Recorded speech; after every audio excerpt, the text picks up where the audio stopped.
Hello friends, welcome to my page Shreyasi Karmakar official. বেশি কথা না বলে আগেই তোমাদেরকে বলে দিই, আজকে ছিল আমার দাদার জন্মদিন, তাই কিন্তু আমি রেডি হয়ে দাঁড়িয়েছিলাম আমাদের বাড়ির সামনে। আর এই যে বোনটাকে দেখছো, বলো তো কে? যদি কেউ জেনে থাকো আমাকে কিন্তু কমেন্টে অবশ্যই বলো। আর আমরা বেরিয়ে কিন্তু ফার্স্টে চলে এসেছিলাম আমার এই খুব প্রিয় দোকানে। প্রিয়তার কারণ ছোট থেকে বড় সমস্ত ছেলেদের এত কম দামে সুন্দর সুন্দর প্যান্ট যে কালেকশন, তোমরা না এসে দেখলে কেউ বুঝবেই না। আর তোমাদের সাথে গল্প করতে করতে দাদা বাড়িতে চলেও এসেছি। আর এদিকে কিন্তু দাদা অলরেডি বসেছিল কিন্তু কেক কাটার জন্য। তো তারপরে কিন্তু সবাইকে ডেকেই কিন্তু একদম আমরা কিন্তু কেক কাটার জন্য প্রস্তুত হয়েছিলাম। তো দাদাকে দেখে আশা করি সবাই বুঝে গেছে যে কতটা পরিমাণে মানে খুশি ছিল দাদার মুখটা, তো দেখেই আশা করি বুঝে গেছিলো।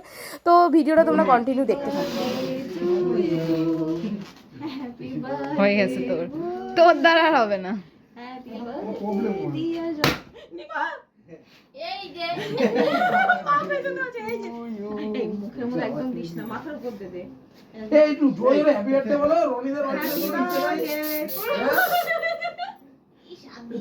জোর ভালো করে মুখে মুখে মুখে মুখে মুখে মুখে মুখে মুখে মুখে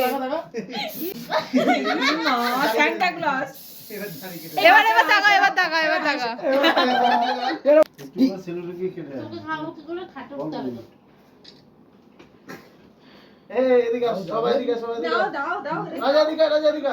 এদিকে টাকা একটু।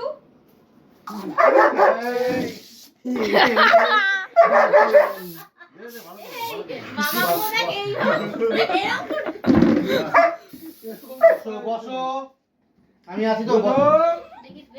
জোজো জোজো আমি আছি, ঠিক আছে বাবা, আমি আছি। ভালো ভালো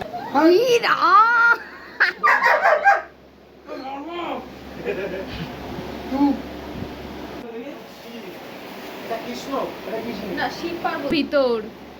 হ্যাঁ ঠিক আছে।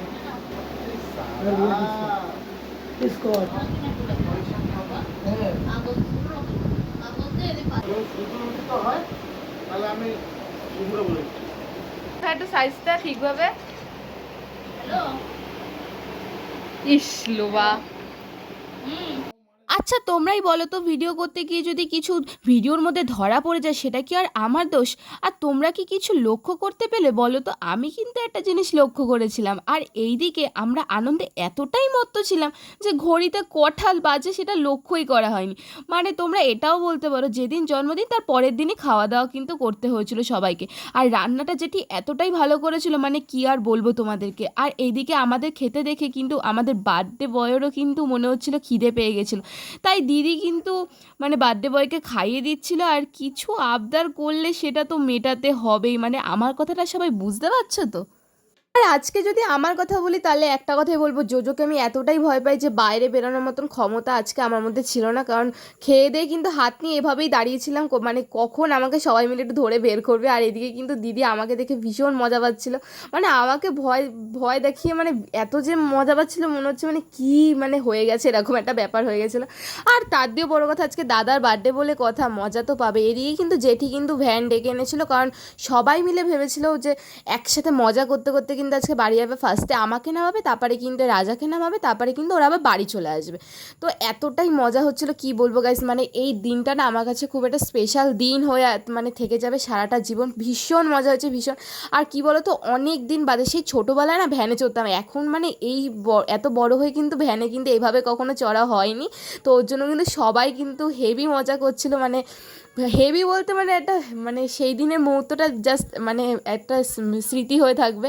আর তার সাথে কিন্তু আমাদের জেঠিও কিন্তু ছিল, জেঠিও কিন্তু প্রচণ্ড মজা করছিল, মানে হেভি হয়েছিল। আর আমার পোস্টটাও কিন্তু ওরা দেওয়ার ট্রাই করছিল, মানে বুঝতে পারছো আমি এদের কাছে কীরকম ভাইরাল হয়ে গেছি।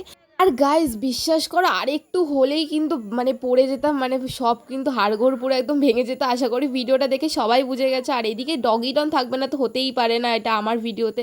তো যাই হোক, মা কিন্তু ভীষণ রেগে রয়েছে, আশা করি ভিডিওটা দেখলে বুঝে যাবে। তো আজকের মতন গুড নাইট।